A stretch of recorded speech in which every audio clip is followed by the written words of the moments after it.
बड़ी खबर इस वक्त ये आ रही है कि यूक्रेन के ब्रियांस्क मोर्चे पर रूस का अटैक हुआ है। रूस ने MLRS से दागे हैं 40 रॉकेट। यूक्रेन के 17 जवानों की इस दौरान मौत की खबर भी आ रही है, जिसका दावा किया जा रहा है।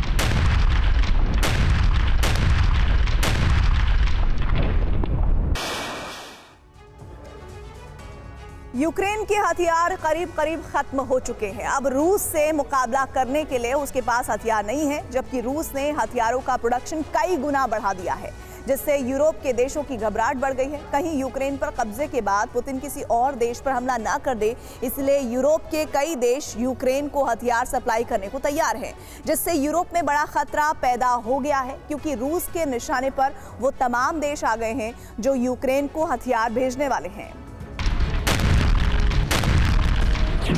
पुतिन के लिए तबाही की कोई हद नहीं है।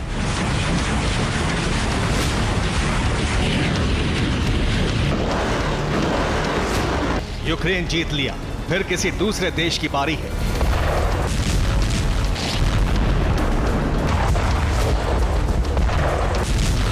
और यह बात यूरोपीय देशों को अच्छी तरह समझ आ चुकी है कि पुतिन के टारगेट पर यूक्रेन के अलावा कई और देश भी हैं। इसीलिए जहां एक तरफ यूक्रेन को हथियार देने से अमेरिका पीछे हट रहा है, वहीं कई यूरोपीय देश हैं जिन्होंने यूक्रेन को मदद देने का ऐलान कर दिया है, क्योंकि उन्हें खतरा है कि अगर पुतिन को नहीं रोका गया तो उनका नंबर भी आ सकता है।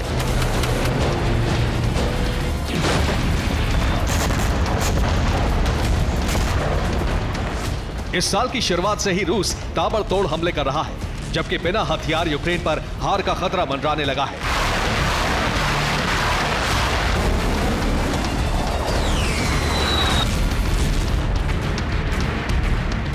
अब यूक्रेन डिफेंस कॉन्ट्रैक्ट ग्रुप की 18वीं मीटिंग में यह फैसला हुआ कि यूक्रेन को मदद जारी रखी जाएगी।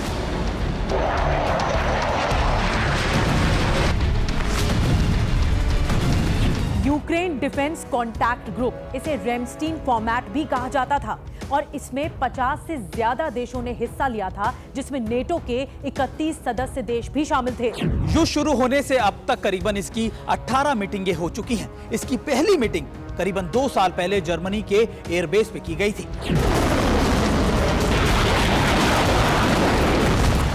लेकिन सबसे हैरानी की बात यह है कि अभी तक अमेरिका यह फैसला नहीं ले पाया है कि यूक्रेन को मदद दी जाए या नहीं। यूडीसीजी की 23 जनवरी की मीटिंग में फैसला हुआ, यूरोप के 10 देश मदद के लिए तैयार हैं, जिसमें से 7 देश तो तुरंत ही यूक्रेन को हथियार भेज रहे हैं, जबकि अमेरिका 49,000 करोड़ की मदद करने से पीछे हट चुका है। यानी अमेरिका के उकसाने पर यूक्रेन युद्ध में फंस गया है।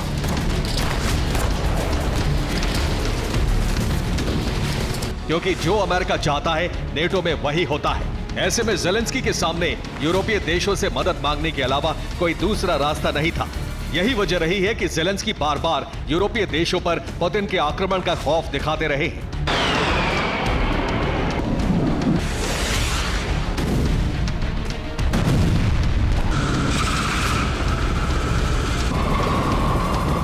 यानी ज़ेलेंस्की ने यह तय कर लिया है कि युद्ध की आग में केवल यूक्रेन ही नहीं, बल्कि अन्य यूरोपियन देशों को भी उतरना होगा। अब रूस ने भी अपने युद्ध का भंडार या उसकी प्रोडक्शन को 300 गुना बढ़ा दिया है। दरअसल व्लादिमीर पुतिन को ये एहसास हो गया है कि ये युद्ध रुकने वाला नहीं और आने वाले वक्त में ये और भयंकर रूप लेने वाला है। यानी यूक्रेन की आड़ में वो तमाम देश रूस से युद्ध लड़ने की तैयारी कर रहे हैं जिन्हें सबसे ज्यादा खतरा है।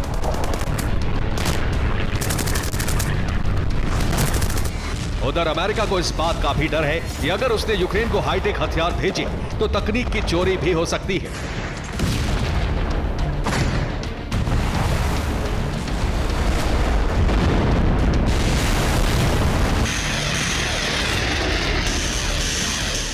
यानी अमेरिका ने यूक्रेन से पीछा छुड़ाने के कई बहाने तैयार कर लिए हैं।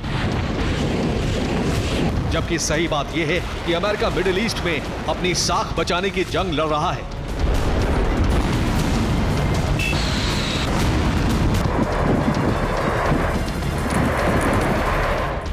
उधर यूरोपियन यूनियन और नेटो में शामिल कई देश रूस से मुकाबले के लिए सहमत हो चुके हैं। अभी यूक्रेन को लड़ने के लिए हथियार भेजे जा रहे हैं।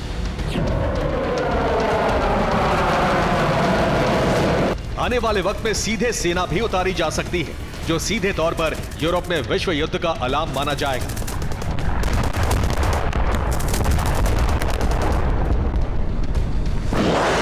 क्योंकि कुछ दिन पहले पुतिन कह चुके हैं कि उन्होंने बाल्टिक और आर्कटिक सागर में अपनी सबमरीन मछली पकड़ने के लिए नहीं रखी है।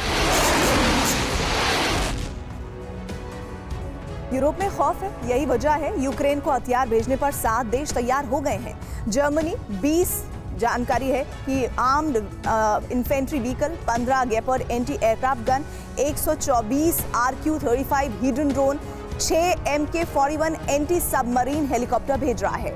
फ्रांस 1800 से ज्यादा Hammer guided bomb, 40 Scalp cruise missile और 12 होवित्जर की सप्लाई करने जा रहा है, जबकि 78 होवित्जर पहले ही भेज चुका है वो। वहीं ब्रिटेन 2111 करोड़ के हथियार अगले 2 साल में भेजने वाला है, जिसमें स्टॉर्म शैडो क्रूज मिसाइल और रैपियर एयर डिफेंस सिस्टम की खेप भेजेगा वो। डेनमार्क 19 F-16 फाइटर जेट अगले 6 महीने में सप्लाई करेगा। नॉर्वे 2 F-16 फाइटर जेट तुरंत भेजने को तैयार है। नीदरलैंड्स भी 18 F-16 फाइटर जेट तुरंत भेजने की तैयारी में है। बेल्जियम की बात की जाए तो 550 करोड़ की मदद दे रहा है, जबकि अगले साल तक F-16 वो भेज रहा है।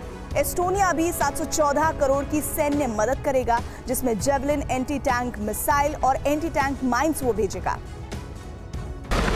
अभी 7 देश यूक्रेन को हथियारों की भारी भरकम खेप भेज रहे हैं।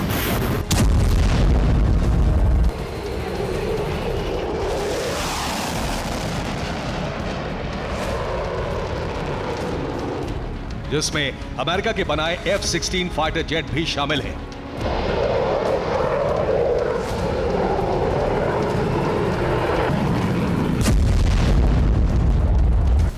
सोचिए, जब ड्रोन के जरिए ही यूक्रेन ने रूस के कई शहरों में तबाही मचा दी, जब इतने विध्वंसक और हाईटेक हथियार मिल जाएंगे तो रूस में तबाही का दायरा कितना बढ़ जाएगा।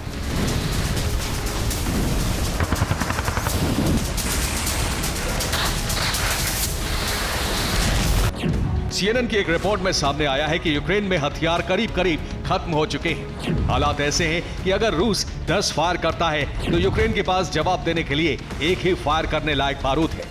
ये बाखमुत से आया वीडियो है, जिसमें M109 से रूस को डराने के लिए स्मोक फायर किए जा रहे हैं।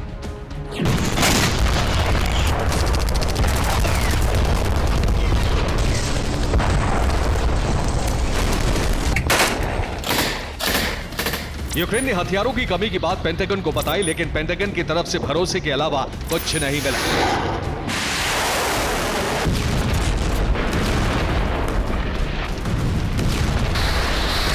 पेंटागन ने कहा, हमें भी ऐसी रिपोर्ट मिली है।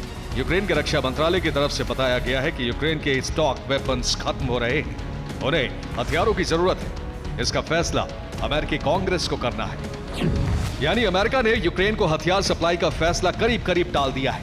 इसके पीछे की वजह है मिडिल ईस्ट में अमेरिका की घेराबंदी और इजराइल को लगातार हथियार भेजना।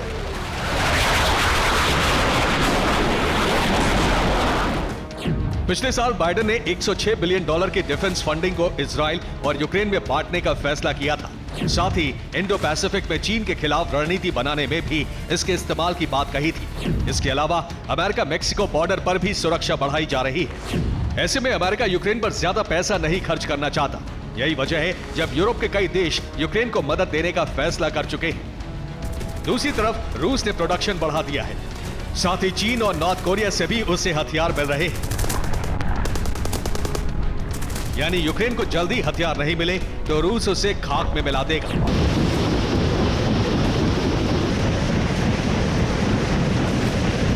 उसके बाद अगले टारगेट पर वार करेगा। Bureau report, TV9 Bharat. Houthi, कतार, हिजबुल्ला और कई प्रॉक्सी संगठन इस वक्त लाल सागर से यमन और इराक सीरिया तक अमेरिका के लिए चुनौती बन गए हैं। एक शक्तिशाली देश के सामने ये संगठन बेहद छोटे जरूर हैं, लेकिन इन संगठनों की जड़ें जहां तक फैली है उसे काटने के लिए अमेरिका को ईरान पर हमला करना पड़ सकता है। अरब में वॉर का दायरा कितना बड़ा हो सकता है, इसका अंदाजा आप इसी बात से लगा सकते हैं कि प्रॉक्सी संगठन ईरान की शह पर अमेरिकी बेस पर हमले कर रहे हैं, तो वहीं ईरान रूस की शह पर अमेरिका को ललकार रहा है। अगर सिलसिला जारी रहा तो यूक्रेन युद्ध के बाद से जिस महायुद्ध का डर था वो सच होकर रहेगा। अमेरिका चंद फाइटर जेट, बम और मिसाइल से जिन दुश्मनों को खत्म करने की कोशिश में है, वो हर हमले के बाद रक्त बीज की तरह और शक्तिशाली और खतरनाक हो रहे हैं।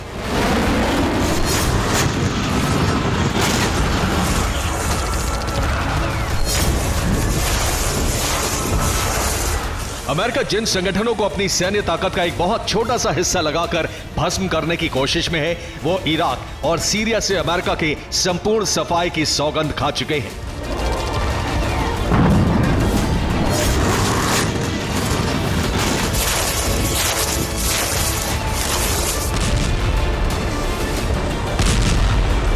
अब तक यमन में जितनी एयर स्ट्राइक हुई, इराक और सीरिया में जितने धमाके हुए, उसे सिर्फ एक महायुद्ध की चिंगारी समझिए, क्योंकि अरब में जंग की जो बिसात बिछाई गई है, ये तमाम प्रॉक्सी संगठन और उसके बहुत छोटे मोहरे हैं।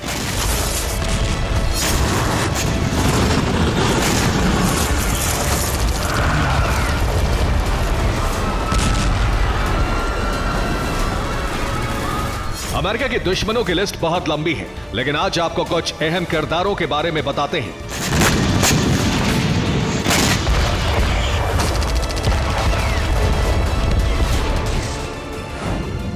पहला है हूती। ये लाल सागर में कार्गो शिप और अमेरिकी जहाजों को टारगेट कर रहा है। दूसरा है कतैब हिजबुल्लाह। ये संगठन इराक में अमेरिकी ठिकानों पर हमले कर रहा है। इन दोनों संगठनों की ताकत के पीछे है ईरान। ईरान इन संगठनों को हथियार दे रहा है और ईरान के हौसले की वजह है रूस। रूस ने ईरान को हर मदद का भरोसा दिया है।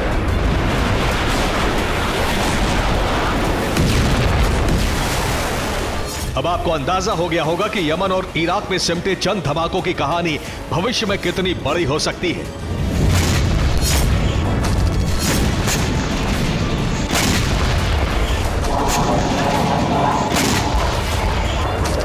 कैसे ड्रोन से हमले से भड़कने वाली चिंगारी दुनिया को परमाणु हथियारों से झुलसा सकती है। एक छोटा सा संगठन कैसे इस महासंग्राम की वजह बनेगा, ये आपको बताते हैं।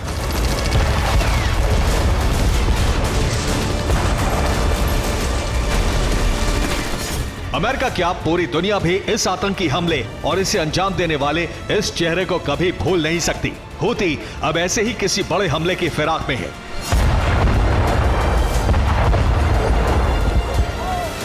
हूती अमेरिका से बदला लेने के लिए उसी संगठन की शरण में पहुंच गया है जिसने अमेरिका में 9/11 जैसी घटना को अंजाम दिया था।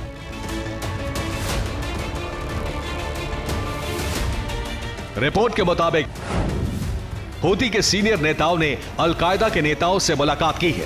अमेरिका के खिलाफ हमला करने के लिए हूती ने मदद मांगी है।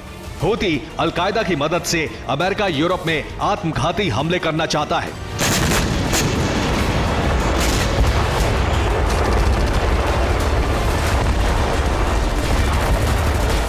अल-कायदा के पास बरसों से आत्मघाती दस्ता मौजूद है, लेकिन हूती के पास ना तो बहुत बड़ा नेटवर्क है और ना ही अपनी जान देकर धमाका करने वाले लोग।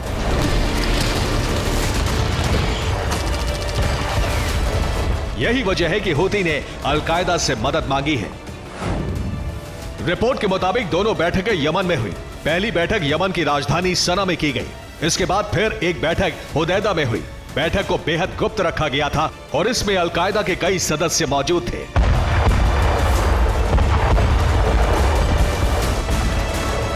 हालांकि यह भी बहुत पहले ही साफ हो चुका है कि अमेरिका के खिलाफ नया आत्मघाती ब्रिगेड बनाने का प्लान सिर्फ हूती का नहीं है।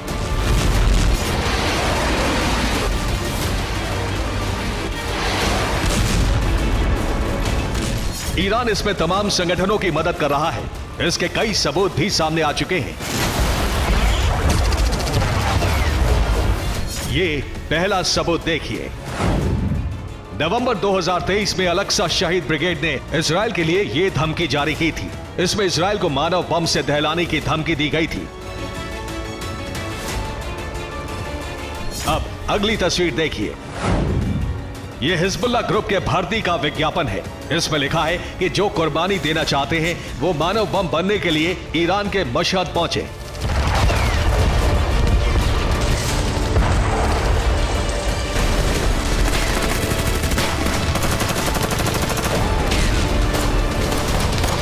तैयारी शुरू हो चुकी है और माना जा रहा है कि जल्द ही आत्मघाती दस्ता तैयार भी हो जाएगा।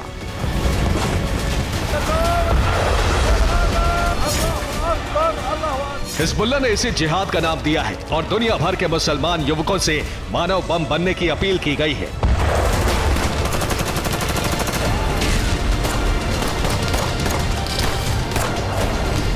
किसी भी ताकतवर देश या सेना के लिए कई बरसों से आतंकी गुटों का फिदाइन दस्ता बड़ी चुनौती रहा है।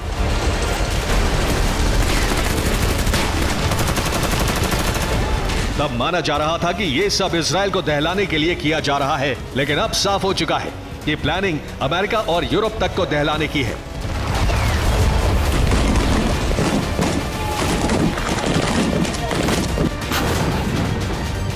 ईरान प्रॉक्सी संगठनों की मदद से अमेरिका को हर मोर्चे पर जख्म देने की कोशिश में है। कतैब हिजबुल्लाह के कमांडर अबू अली अल अस्करी ने अमेरिका को धमकी दी है। कमांडर ने कहा है, अमेरिकी सैनिकों के खिलाफ अभियान जारी रहेगा। इराक में एक भी सैनिक रहने तक हमले जारी रहेंगे। अमेरिका के हर हमले का जवाब दिया जाएगा।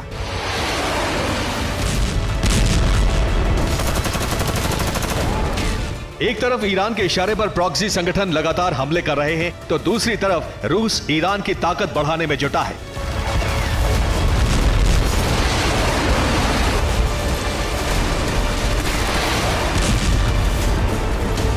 ईरान को युद्ध में हथियार से लेकर हर तरह की मदद के भरोसे के बाद अब नेटो के खिलाफ एक मजबूत टीम बनाने का भरोसा दिया गया है। रूस की सुरक्षा परिषद के सचिव ने ईरान की सर्वोच्च राष्ट्रीय सुरक्षा परिषद के प्रमुख से मुलाकात की है। रूस ईरान पर चल रहे प्रतिबंधों का मुकाबला करने के लिए टीम बनाने पर बात हुई है। दोनों देशों ने सुरक्षा में मदद के साथ खुफिया जानकारी साझा करने पर सहमति जताई है। एक तरफ लगातार इराक सीरिया के बेस पर हमले, तो दूसरी तरफ ईरान के परमाणु कार्यक्रम में तेजी।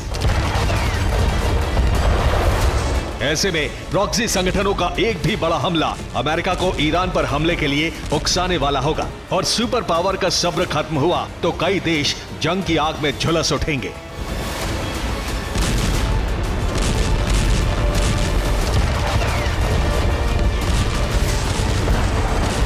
Bureau report, TV9 Bharatvarsh. Gaza की जंग का सबसे खौफनाक फेज शुरू हो गया है। इजरायली सेना गाजा में लगातार बमों की बारिश कर रही है, जिससे बड़ी तादाद में लोग मारे जा रहे हैं। 85% लोग गाजा छोड़कर जा चुके हैं। गाजा में एक बार फिर युद्ध विराम कराने के लिए अमेरिका और कई जो देश हैं उन पर दबाव है, जिसमें इजराइल भी है। स्वतंत्र फिलिस्तीन के लिए बेंजामिन नेतन्याहू को मनाने की कोशिशें की जा रही है, लेकिन इजराइल हमले रोकने के पक्ष में नहीं है। गाजा में पिछले करीब 4 महीनों से सिर्फ बमों की आवाजें ही सुनाई दे रही हैं।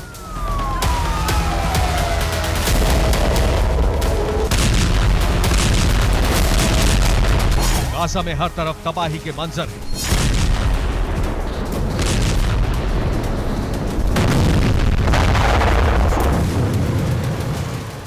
इजरायली सेना गाजा में हर जगह से हमास का नामो निशान मिटा देना चाहती है।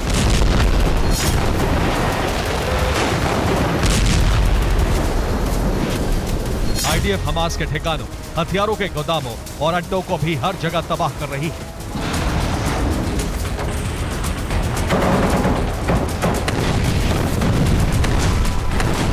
इजराइल ने पिछले 24 घंटों में भीषण बमबारी करके गाजा में हमास के हथियार बनाने वाले प्लांट को नष्ट कर दिया।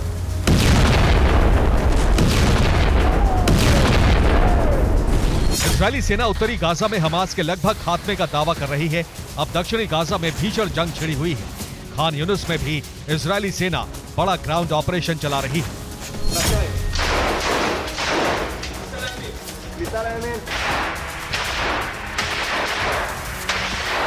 इस बीच इजरायली सेना ने दक्षिणी गाजा के खान यूनुस इलाके को चारों तरफ से घेर लिया है और खान यूनुस में मौजूद एक बिल्डिंग में घुसकर चप्पे चप्पे की तलाशी ली।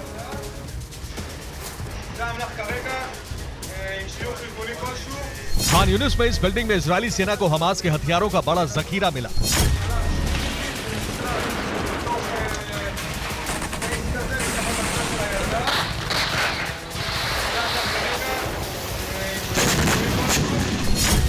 आईडीएफ का दावा है कि उसने गाजा में हमास के तमाम ठिकानों को स्नाइपर फायरिंग, टैंकों से गोलाबारी और गाइडेड मिसाइलों से टारगेट करके खत्म कर दिया।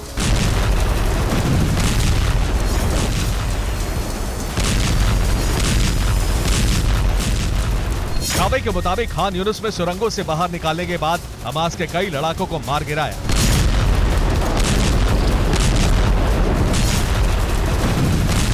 खान यूनिस में भीषण जंग के बीच हमास ब्रिगेड भी तगड़ा पलटवार कर रही है। इस बीच हमास ने इजरायली सेना के एक लड़ाकू हेलीकॉप्टर को मार गिराने का दावा किया। फिलिस्तीनी मीडिया में इसका फुटेज भी जारी किया गया। दावा किया गया कि हमास लड़ाकों ने इस हमले में जमीन से हवा में मार करने वाली मिसाइल का इस्तेमाल किया। गाजा में खौफनाक जंग का कहीं अंत नहीं दिख रहा है, लेकिन उसके बावजूद भी युद्ध विराम के प्रयास हो रहे हैं। दरअसल मीडिया रिपोर्ट्स के मुताबिक न सिर्फ अमेरिका बल्कि यूरोप के कई देश बेंजामिन नेतन्याहू को युद्ध विराम के लिए मनाने में जुट गए हैं।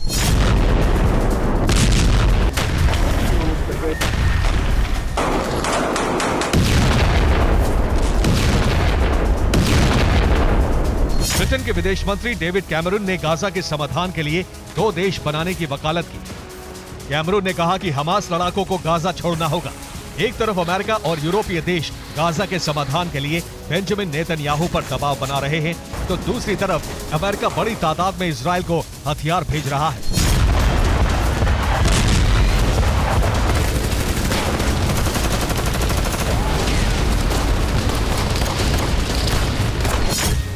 इन हथियारों में 25 F-35 multi role fighter jet, 25 F-15EX multi role fighter jet, 12 H-64E guardian attack helicopter के अलावा 15,000 जेडैम किट भी शामिल है।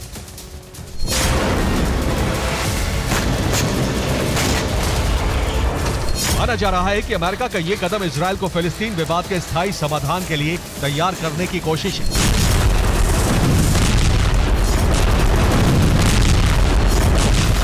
वॉशिंगटन पोस्ट के मुताबिक इजरायल और हमास के बीच युद्ध विराम करवाने के मकसद से ही अमेरिकी प्रेसिडेंट बाइडेन ने CIA चीफ विलियम बर्न्स को यूरोप भेजा है। जिस वक्त गाजा युद्ध को लेकर ईरान और अमेरिका में तनाव चरम पर है, उस वक्त ईरान में बहुत बड़ा बदलाव होने जा रहा है। ईरान में खमेनेई का दौर खत्म होने जा रहा है। ईरान को उसका नया सुप्रीम लीडर मिलने जा रहा है। सवाल ये कि ईरान का नया सुप्रीम लीडर कौन होगा, इससे ईरान के परमाणु प्रोग्राम पर क्या असर पड़ने वाला है।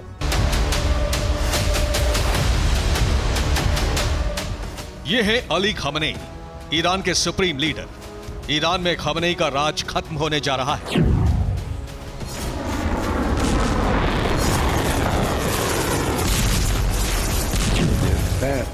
पचासी साल के खमेनेई की जगह नया सुप्रीम लीडर लेने वाला है। सबसे बड़े नेता को चुनने की प्रक्रिया शुरू हो चुकी है।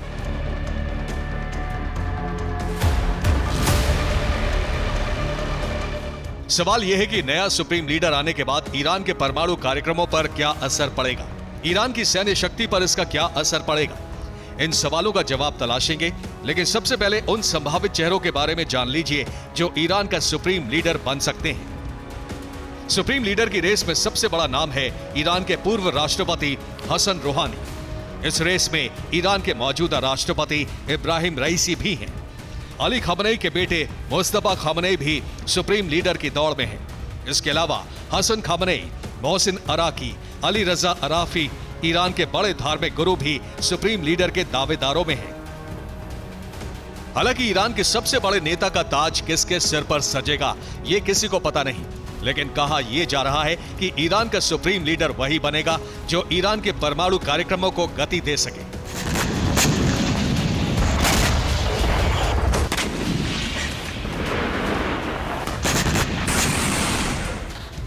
Institute for science and international security के चीफ के डेविड एल्ब्राइट के मुताबिक इस वक्त ईरान के पास 1 महीने में 6 एटमी हथियार बनाने की क्षमता है, जबकि 5 महीने में वो 12 न्यूक्लियर हथियार बना सकता है। ईरान अपनी परमाणु शक्ति को बढ़ाना चाहता है ताकि जरूरत पड़ने पर वो सुपर पावर अमेरिका से भी मोर्चा ले सके। यही वजह है कि सुप्रीम लीडर के चुनाव में भी परमाणु फैक्टर काम करने वाला है। Bureau report, TV9, Bharatvarsh.